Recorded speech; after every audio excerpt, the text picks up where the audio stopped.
திருச்சிற்றம்பலம். தென்னாடுடைய சிவனை போற்றி, எந்நாட்டவருக்கும் இறைவா போற்றி. அனைவருக்கும் வணக்கம்.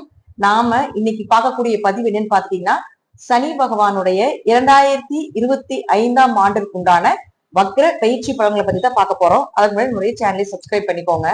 சனி பகவான் அப்படின்னு சொன்னாலே பாத்தீங்கன்னா, ஒரு ஜாதகத்துல தொழில், ஜீவனம், உணவு இது எல்லாமே ஒருத்தருக்கு நல்லா கிடைக்குது அப்படின்னா அது சனி நல்லா இருந்தா மட்டும்தான் கிடைக்கும். அதனாலதான் அவர் கர்மகாரகன், தொழில்காரகன், பித்ருக்காரகன், இப்படி நிறைய விஷயங்கள் அவருக்கு நம்ம ஆயுள்காரகன் அப்படிங்கிற எல்லா காரகத்தையும் அவர் வாங்கியிருக்காரு. ஒரு குழந்தை பிறக்குது, ஒரு குழந்தை ஒருத்தர் இறக்குறாங்க அப்படின்னா சனியும் ராகுவும் இல்லாம ஒரு சம்பவம் அங்க நடக்கவே நடக்காது. அப்ப சனி அப்படின்னு சொல்லக்கூடியவர் பயிற்சி ஆகிறார் அப்படிங்கும் பொழுதும் அதே போல அவர் 2.5 வருஷத்துக்கு ஒரு முறைதான் ஒரு கட்டத்துல இருந்து இன்னொரு கட்டத்துக்கு மாறுறாரு. அப்போ ஒரு 12 ராசி கட்டத்தை சுத்தி வர்றதுக்கு 30 வருடங்கள் எடுத்துக்கிறார். இந்த 30 வருடத்துல வருஷம் ஒரு 3 மாசத்துல இருந்து 5 மாதம் வரைக்கும் வருஷம் வக்ரம் பெறுகிறார். அப்ப ஏன் வக்ரம் பெறுகிறார் அப்படின்னு நம்ம பார்க்கும் பொழுது, சூரியனிலிருந்து 5ஆம் இடம், 6ஆம் இடம், 7ஆம் இடம், 8ஆம் இடம், 9ஆம் இடத்தில் சனி வரக்கூடிய காலகட்டங்கள் வக்ரமே. இதுல 5ஆம் இடமும் 9ஆம் இடம் பெருசா நம்ம எடுத்துக்க வேண்டியதுல பெரிய பவர் கிடையாது. ஆனா 6, 7, 8 இது நீங்க உங்க ஜாதத்துல பார்த்தாலே தெரியும். சூரியன் நிக்கிற வீட்டுல இருந்து 6ஆம் இடம், 7ஆம் இடம், 8ஆம் இடத்தில் சனி இருந்தால் கண்டிப்பா அது வக்ரமே. அப்போ ஒருத்தருக்கு ஏன் வக்ரம் ஆகுது அப்படின்னு பாத்துட்டோம்னா, இந்த பிறவியில சனி அப்படிங்கிறவர் கர்மகாரகன்.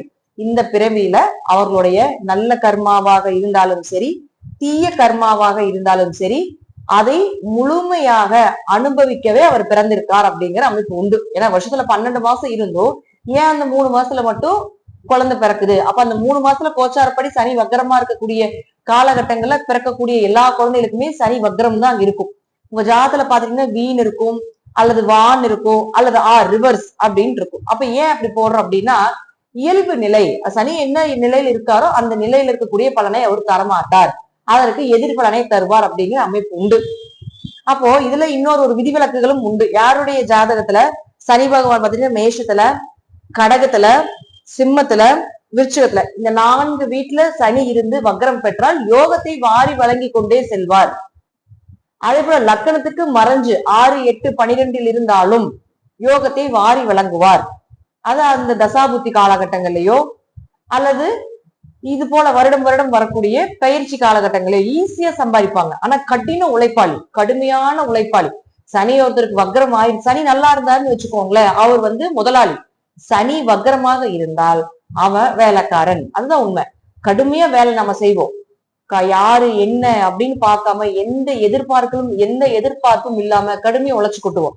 ஆனா என்னதான் நம்ம கடுமையா உழைத்தால் நமக்கு ஒரு பெயரோ புகழோ மதிப்போ, அந்த வேலைக்கு உண்டான சம்பளமோ, அந்த வேலைக்கு உண்டான ஒரு உயர் பதவியோ எதுவுமே கிடைக்காது. நீங்களா யோசிக்கலாம், நம்மளை விட திறமை கம்மியா இருக்கிறவங்க எல்லாம் நம்மளை விட மேல போயிட்டு இருக்கான், ஆனா நம்ம இதே நிலையில இருக்கிறோமே அப்படின்னு பாத்தீங்கன்னா உங்க ஜாதகத்துல சனி வக்ரமாக இருக்கும். நீங்க கடுமையா உழைப்ப போட்டாலும் ஸ்மார்ட் ஒர்க்கர் அப்படின்னு நம்ம சொல்றவங்க எல்லாம் நல்லா மேல போயிட்டு இருப்பாங்க. பட் நீங்க கடுமையான உழைப்ப போட்டாலும் உங்களை கீழே தான் வச்சிருப்பாங்க, வேலைக்காரர்கள் மாதிரிதான் அங்க இருப்பீங்க. ஆனா அப்படியே இருந்தாலும் அதற்கு பலன் இல்லை அப்படிங்கிறது இந்த சனி வக்ரம். அப்போ இந்த பிறவில தன்னுடைய கர்மா நல்ல கர்மாவாக இருந்தாலும் சரி, தீய கர்மாவாக இருந்தாலும் சரி, அதை கழித்து விட்டு செல்வதற்காக சனி வக்ரமாகி பிறந்திருக்கிறார். இன்னொரு விஷயம் என்னன்னு கேட்டீங்கன்னா, அப்ப 40 வயசு வரைக்கும் ரொம்ப கஷ்டப்படுவாங்க வேலையில. யாருதான் இந்த 40 வயசு வரைக்கும் என்ன நடக்கும்னா, யாருக்கு உழைச்சு கொண்டாலும் சரி, வீட்டுக்காக இருந்தாலும் சரி, குடும்பத்துக்காக இருந்தாலும் சரி, குடும்ப உறவினர்களுக்காக இருந்தாலும் சரி, தொழில் பண்ணக்கூடிய இடமாக இருந்தாலும் சரி, நண்பர்களாக இருந்தாலும் சரி, அண்ணன் தம்பி எந்த உறவுகளுக்கும் நீங்க எதிர்பார்க்காம செய்வீங்க. ஆனா எல்லாருக்குமே நீங்க ஒரு வேலைக்காரனாக மட்டுமே கண்ணுக்கு தெரிவிங்க. அதெல்லாம் எப்போ உங்களுக்கு சனி பகவான் உணர்த்துவார் அப்படின்னு பாத்தீங்கன்னா, உங்க 40 வயசு 10 வயசுல ஸ்டார்ட் ஆகும் உங்களுடைய உழைப்பு. சிறு வயதுல உழைக்கிறது, சிறு வயதிலே சம்பாதித்து ஏற்படுத்தி கொள்வது, சிறு வயதிலேயே ஏதோ சொத்துக்கள் வாங்குறது, அல்லது சொத்துக்களை வித்து கொடுக்கறது, ஏதோ ஒண்ணு உங்களுடைய சொத்துக்களை, பரம்பரை சொத்துக்களை மற்றவர்களுக்காக விட்டு கொடுக்கறது, இது போல ஏதாவது ஒரு விஷயத்த சனி கொடுத்துட்டு போயிடுவார், கொடுக்க சொல்லுவார் அப்படிங்கிறது அமைப்பு. அப்ப இதெல்லாம் எப்போ உணர்வீங்க அப்படின்னு பாத்தீங்கன்னா, உங்களுடைய 40 வயசுக்கு மேலதான். அந்த 40 வயசுக்கு மேல அது அப்படியே சனி யோகமாக மாறுவார். அந்த வக்ரமாக இருக்கக்கூடிய சனி அப்படியே யோகமாக மாறுவார். அதற்கப்புறம் 40 to 50, 55 வயசு வரைக்கும் ரொம்ப மிகப்பெரிய ஒரு வளர்ச்சி காலகட்டங்கள் அப்படின்னு நம்ம எடுத்துக்கலாம். இதுல ஏதாவது தசாபுத்திகள் மட்டும் கொஞ்சம் சரியில்லாம இருந்தா அதுக்கு தகுந்த மாதிரி வழிபாடுகள் செய்து பண்ணும்போது சனி எப்பொழுதுமே நல்லதை செய்து கொண்டு செல்லக்கூடிய ஒரு கிரகமே அப்படிங்கிறத மாற்று கருத்துக்கள் கிடையாது. சனி நல்லா இருக்கிறவங்களுக்கு தொழில் தெரியும், ஆனா சனி வக்ரமாக இருக்கிறவங்களுக்கு தொழிலையே உருவாக்க தெரியும் அப்படிங்கிறத உண்மை. ஒருத்தருக்கு வந்து சனி நல்லா இருக்குன்னா அவன் வந்து முதலாளி. ஆனா சனி வக்ரமா இருக்கிறவங்க முதலாளிக்கே ஐடியா கொடுக்கக்கூடியவங்க, அந்த முதலாளியவே உருவாக்கக்கூடியவர்கள் அப்படிங்கிறது இந்த சனி வக்ரமானவர்கள். சோ அதனால சனி வக்ரமாக இருந்தால் நல்லதே. 40க்கு மேல மிகப்பெரிய உயர் பதவிகளும் உயர்ந்த இடத்திலும் செல்லக்கூடிய ஒரு அமைப்பை 40 வரைக்கும் அனுபவத்தை கொடுத்து 40க்கு மேல மிகப்பெரிய விஷயத்த உங்களுக்கு அவர் கண்டிப்பா கொடுத்துட்டு போவார். இப்ப நான் சொல்லக்கூடிய இடத்துல, அதாவது மேஷத்துல, கடகத்துல, சிம்மத்துல, விருச்சிகத்துல எல்லாம் உங்களுக்கு சனி இருந்தால் இப்ப சிறு வயதுல இருந்து ஒரு யோகத்தை அதை அப்படியே மாற்றி கொடுக்கும் அப்படிங்கிற அமைப்பு உண்டு. ரெண்டாவது என்னன்னா, வக்ரம், எந்த கிரக வக்ரமாக இருந்தாலும் ஒரு பிடிவாத குணங்கள், வக்ரம்னால இரட்டிப்பு தன்மை. அப்ப சனி வக்ரம்னா இருந்ததுன்னா அது உங்க லக்கணத்துக்கு, உங்க ராசிக்கு எத்தனாம் அதிபதியோ அது எல்லாமே உங்களுக்கு இரட்டிப்பா கிடைக்கும். அது ஒரு பிடிவாத குணங்கள் இருக்கும். இதுல எல்லாம் பாருங்க, சனி வக்ரமானவங்க தொழில ரொம்ப பிடிவாதமா இருப்பாங்க. நீ தொழில் தான் பண்ணுவேன், எனக்கு இதுதான் பிடிச்சிருக்குது, இது போலதான் இருப்பேன் நானு அப்படிங்கறதெல்லாம் அவங்க ஏற்படுத்திக்குவாங்க. வேற தொழிலுக்கு போய் இது உங்களுக்கு வருமானம் வரல, இது வேண்டாம் அப்படின்னு சொன்னா ஏத்துக்க மாட்டாங்க. அவங்களுக்கு பிடிச்சதை, அவங்களுக்கு செஞ்சதைத்தான், அவங்களுக்கு தோன்றதைத்தான் அவங்க செய்வாங்க அப்படிங்கிற அமைப்பு உண்டு. சோ அதனால சனி வக்ரமாக இருக்கக்கூடிய ஜாதகர் இந்த வருடம் வருடம் வரக்கூடிய இந்த 3 மாத காலங்கள்ல உங்களுக்கு யோகத்தையும் கொடுத்துட்டு போவார் அப்படிங்கிறது அமைப்பு. மத்த 9 மாதங்கள் வரைக்கும் 18 மாசம் 9 மாசம் சும்மா இருந்தாலும் கூட இந்த சனி வக்ரமாக இருக்கக்கூடிய காலகட்டங்கள்ல மிகுந்த யோக பலனை கண்டிப்பாக கொடுப்பார் அப்படிங்கிறதுல மாற்று கருத்துக்களுக்கு இடமே கிடையாது அப்படிங்கிற அமைப்பு உண்டு. இப்ப நம்ம ஒவ்வொரு ராசிக்கும் உண்டான சனி வக்ர பயிற்சி தனிப்பட்ட முறையில ஜாதக ரீதியாக என்ன பண்ணும் அப்படிங்கறத நம்ம முழுமையா பார்க்கலாம். மீன ராசிக்குண்டான சனி பகவானுடைய வக்ர பயிற்சி பலன்கள் எப்படி இருக்கும் அப்படின்னு நம்ம முழுமையா பார்க்கலாம். மீன ராசியை பொறுத்த வரைக்கும் பாத்தீங்கன்னா, சனி பகவான் 11 மற்றும் 12ஆம் அதிபதியாகி ஜென்ம சனியாக உள்ள கொண்டிருக்காரு. சனி பகவானுடைய நம்பர் நம்ம வந்து 8ன்னு சொல்லுவோம். அப்ப 8 திக்குலயும் உங்களுக்கு பிரச்சனைகளே கொடுத்துட்டு இருக்கிறார், அதுதான் உண்மை. ஏன்னா ஜென்மத்துக்குள்ளேயே உட்கார்ந்துருக்கு. இத்தனை நாள் ராகு அங்க இருந்து படாத பாடுபடுத்துச்சு.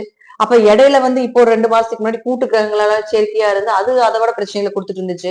இப்போ இவங்க எல்லாம் விலகிட்டாரு. ஆனா இப்போ சனி மட்டும் அங்க இருக்காரு. அப்போ மைண்ட தான் ஃபர்ஸ்ட் அஃபெக்ட் பண்ணுவார். தவறான எண்ணங்கள், மற்றவர்கள் மேல உங்களுக்கு தவறான எண்ணங்கள் ஏற்படுறது, சந்தேக குணங்கள் அதிகமாகிறது, இப்படி இருக்குமோ அப்படி இருக்குமோ, இல்லாத விஷயங்களை போட்டு கற்பனை பண்ணிக்கிறது, சாதாரணமாக நீங்க இருந்தாலும் கூட உங்களை யாராவது தப்பா நினைப்பாங்களோ அப்படிங்கிற ஒரு எண்ணங்கள், இப்படி எண்ணத்திலையும் அதே போல மன ரீதியாகவும் ரொம்ப பாதிப்புகளை ஏற்படுத்தி கொடுப்பார். உடல் ரீதியாக கூட மருத்துவ செலவுகளும் உண்டு அப்படிங்கிறத நம்ம எடுத்துக்கலாம். இது உங்களுக்கு நடக்கும், உங்க குடும்பத்திலும் நடக்கும். அதன் மூலமாக குடும்ப ரீதியாக நடக்கும் பொழுது உங்களுக்கு பாதிப்புகளை ஏற்படுத்தி கொடுக்கும் மன ரீதியாக அப்படிங்கிறது உண்மை. இப்போ சனி வந்து வக்ரம் ஆகிறார். அப்போ முதல்ல நம்ம எடுத்துக்கணும், முதல் சுற்று, 2வது சுற்று, 3வது சுற்றுன்னு 7.5 சனி உண்டு. முதல் சுற்று 30 வயசு வரைக்கும், 2வது சுற்று 60 வரைக்கும், 3வது சுற்று 60 இருந்து 90 வரை வரைக்கும். இப்ப முதல் சுற்று 3வது சுற்று ரொம்ப கவனம். இந்த 2வது சுற்றுல மட்டும் 30 to 40 வரைக்கும் ஓரளவுக்கு பலன், 40 to 50 மிகுந்த நற்பலன்களை தான் அவர் கொடுத்துட்டு போறார் ஓரளவுக்கு. ஆனா கடின உழைப்ப போடணும், கடின உழைப்ப போட்டாதான் நற்பலன், இல்லைன்னா பலன்கள் கிடையாது. அப்போ இப்போ சந்திரன் சனி சேர்க்கை பிரபலப்படுத்துறதுக்கு உண்டான வாய்ப்புகள் உண்டு. அது உங்க ஜாதகத்துல தசாபுத்தி நல்லா இருந்தா நல்ல விதமா பிரபலப்படுத்தும்.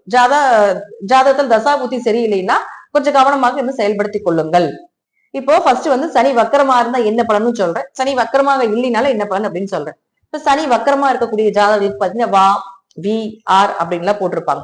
அப்படி இருந்தால் கண்டிப்பாக நீங்க ரொம்ப கவனமாக இருக்க வேண்டும். ஏன்னா இளரை சனி இருக்கும் பொழுது வக்ரகதி அடைகிறாரு. வக்ரகதி அடைந்தாலும் கொஞ்சம் உங்களுடைய செயல்ல ஒரு முறைக்கு பல முறை எதையுமே யோசிச்சு பண்ணுங்க. அதே போல உங்களுக்கு ஏதாவது ஒரு விஷயங்கள் நின்று போயிருச்சு, தடையா இருக்குதுன்னா அந்த தடையெல்லாம் உடையும். பணம் கொடுக்கல் வாங்கல இருந்து வந்து பிரச்சனைகள் விலகும். இதனால அலைஞ்சுக்கிட்டே இருந்திருப்பீங்க, ஒரு பிரதிபலன் இல்லாம இருந்திருக்கும். இப்ப அதற்குண்டான பிரதிபலன் எல்லாமே கிடைக்கும். கொஞ்சம் லாபங்கள் அதிகமாகும். ஏதாவது ஒரு வழியில பண வரவை ஏற்படுத்தி கொடுப்பார். கணவன் மனைவிகள் அந்யோன்யத்தை ஏற்படுத்தி கொடுப்பார். அதே போல பாத்துட்டீங்கன்னா உங்களுக்கு தூக்கமே இல்லை, அப்படிதான் இருந்திருப்பீங்க. இப்போ ஒரு நிம்மதியான தூக்கம் ஏற்படுறதுக்குண்டான வாய்ப்பையும் ஏற்படுத்தி கொடுப்பார். அடுத்து அவர் 3ஆம் இடம் தொடர்பு கொள்கிறார். அப்போ கடுமையா முயற்சி செய்து ஜெயிக்கக்கூடிய ஒரு அமைப்பு, வெற்றி வாகி நிச்சயமாக உண்டு. கூட பிறந்தவர்கள் மூலமாக ஒரு கருத்து வேறுபாடுகள், மனக்கசப்புகள் இருந்துட்டு இருந்திருக்கும். இப்ப இது எல்லாமே விலகிறதுக்குண்டான வாய்ப்பையும் ஏற்படுத்தி கொடுப்பார். அடுத்தது பாருங்க, உங்களுடைய ராசிக்கு 7ஆம் வீட்டை பாக்குறாரு. இப்ப கணவன் மனைவிக்குள்ள ஒரு கருத்து வேறுபாடுகள் இருக்கும். புதுசா வரன் பாக்குறவங்க பார்க்க வேண்டாம். வரன் பார்த்துட்டு இருந்தீங்கன்னா பார்க்கலாம். திருமணம் கைக்கூடி வர்றது, எதிர்பார்த்த வரன் தேடி வர்றது, பார்ட்னருக்குள்ள இருந்து வந்து சங்கடங்கள் விலகுவது, வியாபாரங்கள் செழிப்பா இருக்கிறது, நல்ல லாபத்தை கொடுக்கறது, பரிகாரங்கள் பழிப்பது, இறை வழிபாடுகள் மூலமாக நிறைய விஷயங்கள் உங்க கைக்கூடி வர்றது, இதெல்லாமே ஏற்படுத்தி கொடுப்பார். அடுத்தது 10ஆம் வீட்டை பாக்குறார். அப்ப 10ஆம் வீட்டை பார்க்கும் பொழுது கண்டிப்பா உங்களுக்கு ஏதாவது ஒரு வழியில தொழில் வளர்ச்சி, தொழில் மாற்றங்கள், தொழில் ரீதியாக ஏதாவது ஒரு வழியில உங்களுக்கு ஒரு புதிய பாதையை நோக்கி போகக்கூடிய ஒரு அமைப்பு இதெல்லாமே ஏற்படுத்தி கொடுப்பார். இதெல்லாம் சனி வக்கரமாக இருந்தால். ஒருவேளை உங்க ஜாதகத்துல சனி வக்கரமாக இல்லை அப்படின்னா ரொம்ப ரொம்ப ரொம்ப ரொம்ப கவனமா இருக்கணும். என்ன செய்யறீங்க, என்ன பண்றீங்க, அடுத்தது எதை நோக்கி போறீங்க அப்படிங்கிறது ஒரு முறைக்கு பல முறை யோசிச்சு பண்ணுங்க. பிரதிபலனை எதிர்பார்க்காதீங்க. உழைப்பை மட்டும் கொட்டுங்க. உழைப்பை கொட்டிட்டு இவங்க இப்போ குடும்பத்துல வேலை செய்றீங்க, யாராவது ஒருத்தருக்கு வேலை செய்யறீங்க, அவங்க நம்மளை புகழணும் அப்படின்னு நினைக்காதீங்க. அது கிடைக்காது இந்த காலகட்டங்கள். ஆனா பிரதிபலனாக நீங்க உங்களுக்கு உங்களுடைய கர்மா கணக்குல உங்களுடைய கெட்ட கர்மா கழிஞ்சிட்டு இருக்குங்கிறது மட்டும் எடுத்துக்கோங்க. அப்ப அடுத்தது 3ஆம் இடத்தை பாக்குறாரு. அப்ப 3ஆம் இடத்தை பார்க்கும்போது கடுமை எஃபர்ட் போடணும். பல முறை போட்டீங்கன்னா தான் ஒரு முறை ஜெயிக்க முடியும். கூட பிறந்தவங்ககிட்ட கொஞ்சம் கவனம். அடுத்தது பாருங்க 7ஆம் இடத்தை பாக்குறாரு. 7ஆம் இடத்தை பார்க்கும் பொழுது கொஞ்சம் கணவன் மனைவிக்குள்ள அந்நிய குறைபாடுகள் ஏற்படுறது, கணவன் மனைவிக்குள்ள ஏதாவது ஒரு கருத்து வேறுபாடுகள் ஏற்படுறது, எதிர்பார்த்த வரன் அமையாம போறது, ஏதாவது ஒரு குறைகளோட இருப்பது, வியாபாரத்துல கொஞ்சம் செழிப்பு இல்லாம இருக்கிறது, இதெல்லாம் ஏற்படுத்தி கொடுப்பார். அதே போல 10ஆம் இடத்தை பார்க்கிறார். தொழில புதிய முயற்சி வேண்டாம். என்ன தொழில் பண்ணிட்டு இருக்கீங்க அது கொண்டு போலாம். ஏன்னா ஒரு சிலருக்கு தொழிலே போயிருச்சு, ஒரு சிலருக்கு வேலை வாய்ப்புகள் இல்ல, நிறைய நடந்துட்டு இருக்கு இப்ப மீனத்துக்கு. அப்போ கொஞ்சம் கவனமா இருங்க. புதுசா யாரையும் நம்ப வேண்டாம். தொழில வேலை செய்யக்கூடிய இடத்துல இருக்கக்கூடிய நபர்களை கூட நம்பாமல் இருப்பது நல்லது. முழுக்க முழுக்க முழுக்க உங்களையும் இறைவனை மட்டுமே நம்புங்க. ஏன்னா உங்களை கூட நம்ப முடியாத ஒரு சூழ்நிலைகளை கூட இந்த காலகட்டங்களில் கொடுத்துரும். அதாவது சனி வக்கரமாக இல்லை என்றாலும் கூட இளரை சனியுடைய தாக்கம் அதிகமாக இருக்கிறதுனாலையும் கொஞ்சம் பெருசா ஒன்றும் பெரிய அளவுக்கு பிரச்சனைகளை கொடுக்க மாட்டார் அப்படிங்கிறது முற்றிலும் உண்மை. இதெல்லாம் உங்க ஜாதக ரீதியாக, திசாபுத்தி ரீதியாக, கிரகங்கள் ரீதியாக நான் சொல்லக்கூடிய கருத்துக்கள் சிறிது மாறுபடலாம்.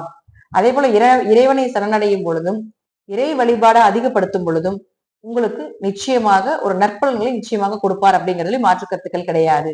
நன்றி. மீண்டும் ஒரு நல்ல பதிவுல சந்திக்கலாம். திருச்சிற்றம்பலம், தில்லையம்பலம், நரசிம்ம சரணம்.